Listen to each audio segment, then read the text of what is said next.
Hello everybody, it's True here. Welcome to my overview of update 2.1 for The Walking Dead No Man's Land, which arrived yesterday for us, surprisingly, out of the blue, with not a word.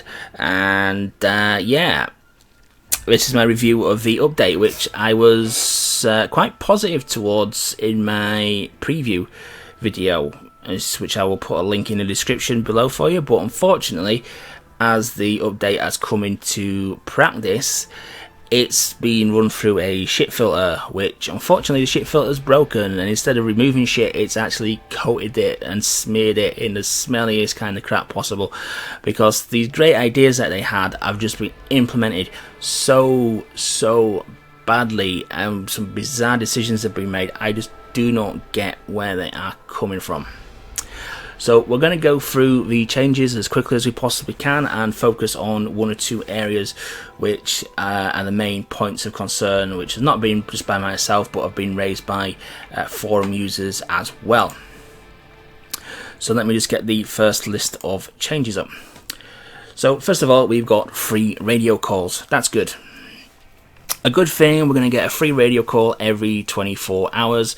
It's only a one radio call, so you are most likely going to get a common or uncommon survivor, which in all likelihood you are going to trade in for either 2 or 8 tokens. It is possible obviously you may get a hero as well, though I've never got a hero or anything remotely useful from using a one radio call. I think a much better way of doing that would have been able to give us a radio every day rather than force us to make a call, because I would rather save up 15 days worth of free radios and make one 15 radio call and have a chance of getting something remotely useful than these, to be honest with you. But it's free, we can't complain about it too much. Okay, first big point of contention: improved trading goods store.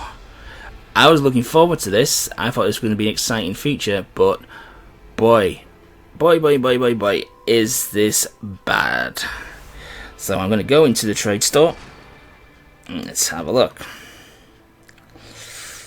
Right. So, here's the problem. The trade store now is completely RNG based. It will restock randomly every 7 hours. And I asked a question of the developers, and they kindly responded on the forums. And what I understand is, each part of the, I've not got the specifics, but each part of the store is broken up into pools. Basically, these 2 crate ones, I don't know why I'm pointing at the screen, you can't see, but these 2 crate ones here are on their own separate pool. So the random generation will be taken from that pool. I'm presuming the tokens ones here are also from a separate pool. And again, I'm assuming that this middle one here, that's also taken from its own pool as well, because these 2 at the end here have always been regular survivor tokens for me. This middle one has rotated between radios and hero tokens, and these 2 have always been crates, and this one has always been a freebie, where it's been gold so far, it's been fuel, and it's also been radios. And it's been a silver crate as well.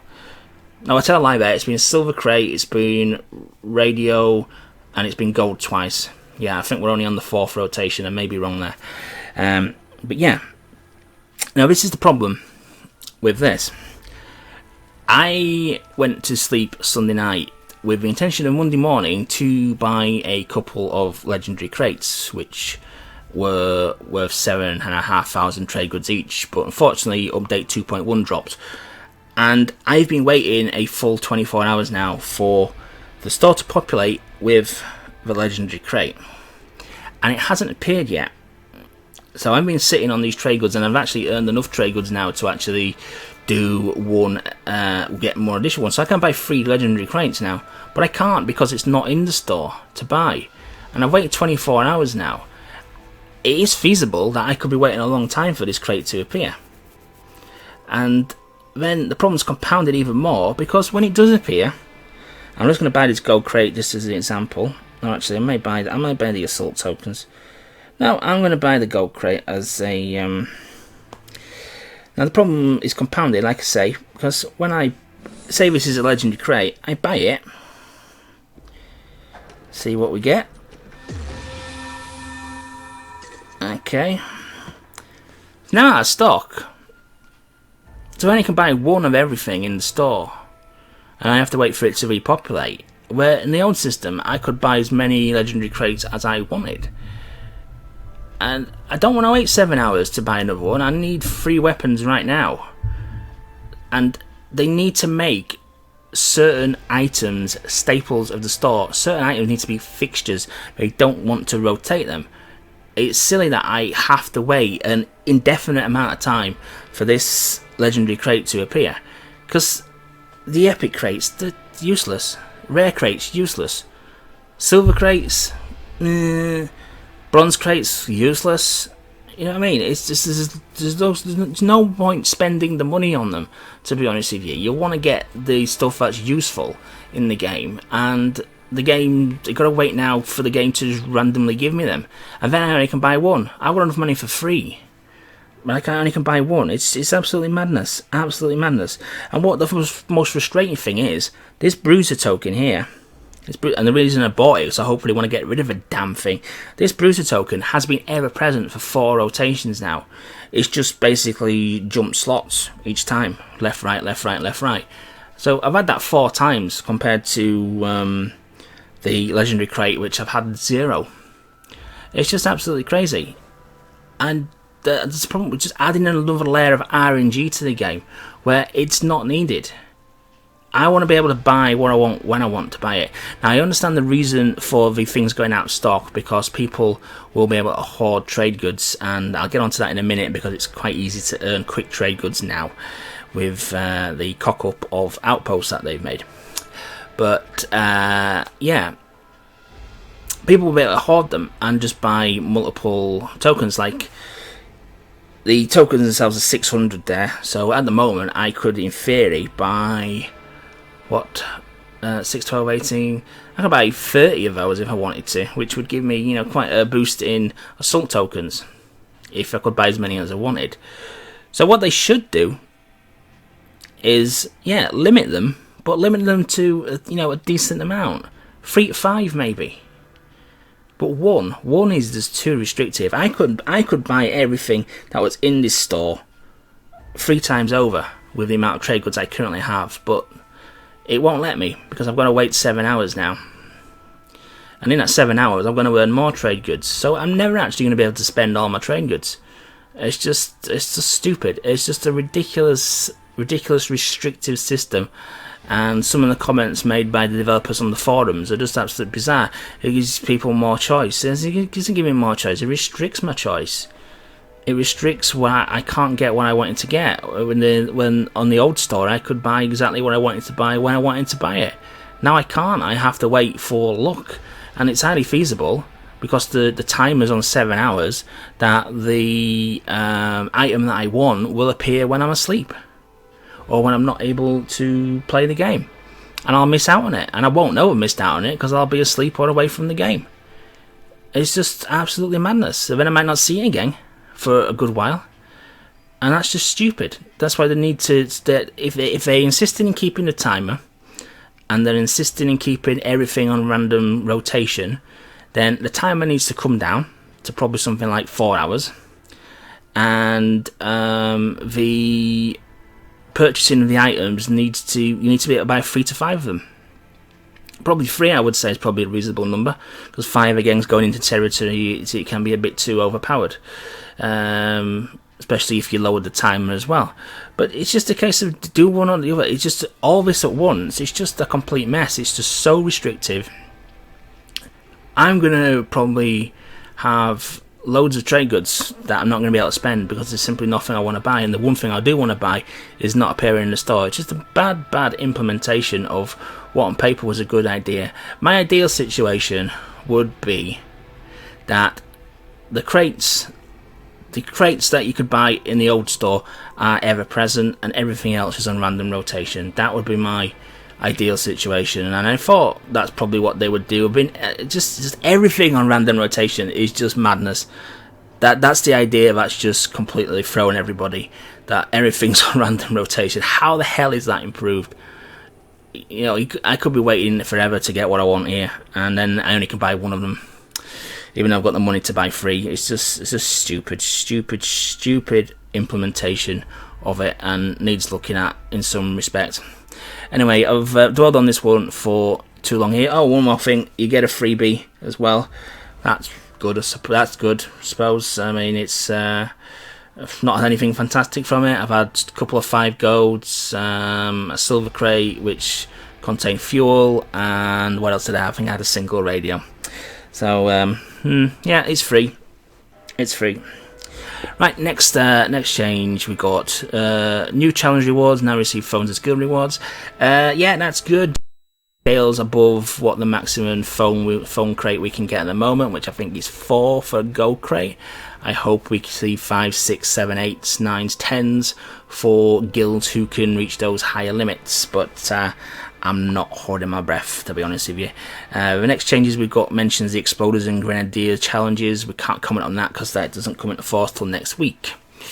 Let me just quickly change screenshot, which has the rest of the changes on.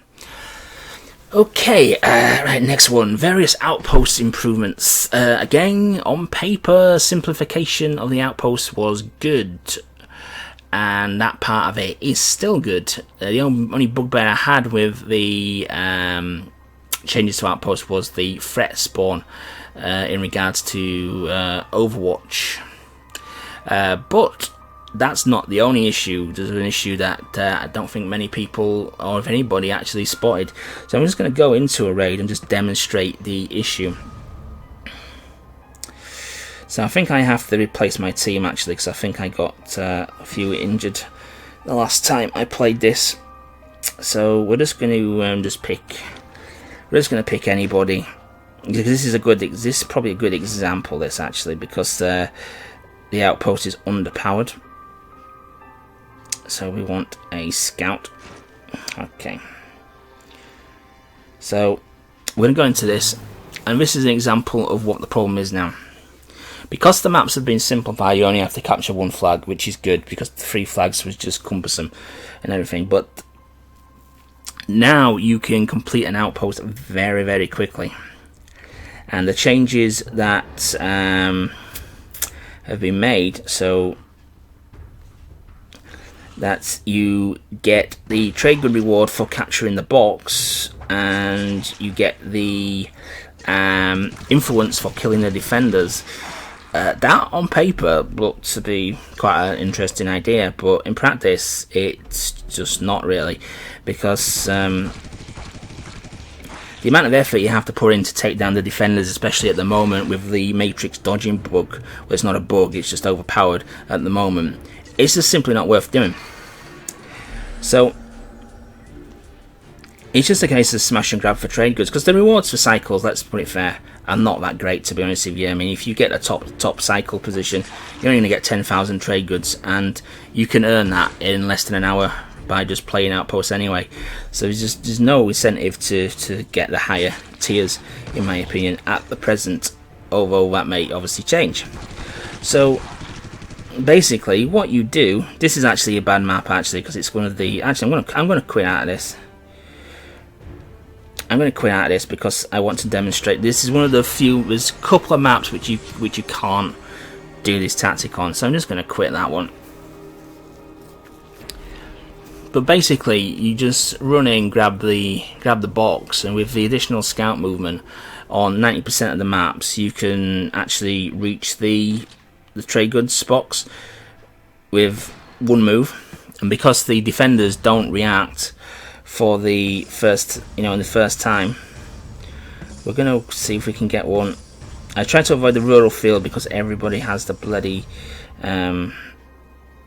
this will be a good one, because everybody has the double defense map, which you can't do this on. But yeah, usually you get about a few hundred trade goods, anything from 3 to 500 I'm getting currently at the moment, and it's just simply worth it just to blitz through the outpost, get to the door, open the door, run in, get the trade goods. Yeah, this one's a bit of an iffy one as well, to be honest with you. But we'll go with it. We will go with it. So you basically just run through as quickly as possible. Probably complete these in 2 minutes, probably, for 500 trade goods. Multiply that by an hour, and you're sitting on a nice haul of stuff, to be honest with you. And there lies in the problem, because it's so easy to do now. And it's going to be worth investing in scouts, to be honest with you, just simply for this very reason. So we're going to capture the objective. Okay, we're going to get no walkers spawning because they don't spawn anymore till we open the gate. Now, I don't know if they'll be able to make this, actually. This has been an interesting experiment. I don't think I've seen this map. So we can just end this turn as many times as we want here. So we're going to open with Regina. Oh, he's blocked me off there. I don't think he can make it. Oh my word, he can make it. So this is a prime example. I've opened the gate. I can just simply do that. They won't react because they can't react on the first time. I can get my 513 trade goods, I can quit out the map, and I can rinse and repeat that. And that took me about, what, 2.5 minutes, and that was me chatting to you guys as well, not fully concentrating on it. And that was 513 trade goods for 2.5 minutes there. And you can get that down to just over a minute on certain maps as well. And multiply that by a bit of time invested, you're going to get all the trade goods you're ever going to want, to be honest with you. So you can completely ignore influence, you can completely ignore tiers, you can completely ignore fighting the defenders and playing the outpost as intended, because there's simply no incentive to do that anymore. It's just a case of grab the goods, run away, and then hope something populates in the store. So yeah, bad change in my opinion. It's just traded one problem for another, actually a more beneficial exploit, to be honest with you. And again, I posted in the forums about this, and one of the developers said that it's a valid tactic to run in and get the trade goods. And in my opinion, it's the only tactic, it's the only sensible thing to do.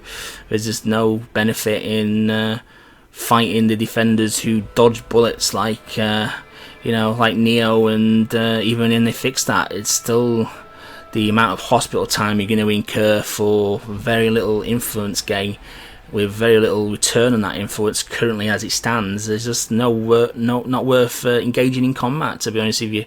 So the wording that the outposts have been improved and made more exciting, no, they've been made boring and more repetitive, in my opinion. But never mind. Next few changes we've got here: resource economy balancing. Again, a misleading statement there. There's a separate statement for that which lists a number of changes. One of them includes basic mission rewards have been changed, and one also saying that if you do an XP mission, you will get a higher chance of XP crates. Do a food mission, you'll get a higher chance of food crates. That's a good change. But the misleading part is the basic rewards. It lists that as a feature, and then the final sentence says, in addition to that, mid-level play has been rebalanced. And it turns out that the reward mission changes has only been rebalanced for mid-tier players. If you're at the top tier, if you're at the maximum level 19 survivors, you'll notice by now that the basic reward for completing a food mission or an XP mission is the same. It's not changed whatsoever. So poorly worded statement on behalf of NG there.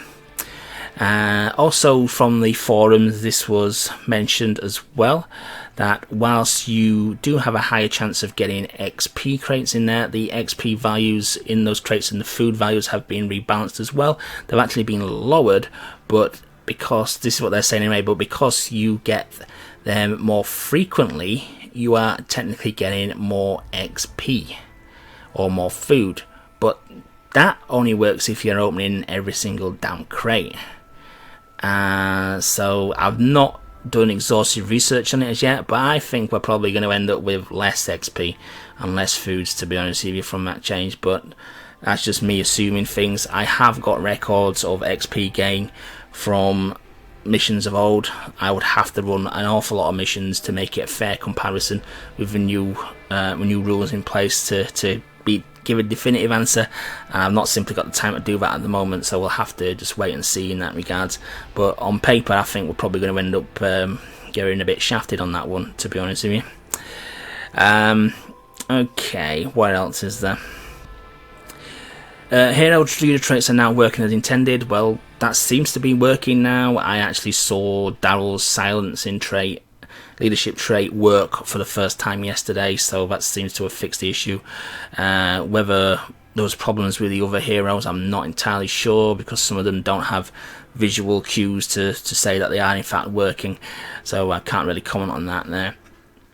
And then the rest of it's just miscellaneous bug fixes. There's a countdown time added for daily quests, which I think Google users have an issue with at the moment, because a banner is covering up the countdown timer. Quite why that wasn't spotted, don't know. But yeah, I think that's pretty much it really. I'm not sure how long this video's been going on, but I'm just conscious it's going to be waiting at quite a bit of time here. But that's my thoughts on it really. I still stand by what I originally said, that the update on paper had the potential to be amazing, but the implementation has just been so badly done. Some bizarre choice decisions, and I think overall it's a really poor update, and the game's took a step backwards. Overall, to be honest with you, I think it's in a worse state than it was prior to 2.1 dropping, and I think especially the store needs drastic looking at really, because at the moment it's just an unnecessary layer of RNG being added into the game, and it's just so restrictive and kind of dictating to the player what they can spend their winnings on, basically. It's just crazy. I just don't get it. So anyway, I'm going to bring this video to a close, guys. Please remember to like, comment and subscribe if you want more No Man's Land content, and if you want to see general video game reviews as well, because I do a lot of those as well. Thanks for watching, thanks for your continued support, and I invite your comments and discussion in the comments section there, and obviously I'll post this on the forums as well. So thanks for watching, and I'll catch you in the next video.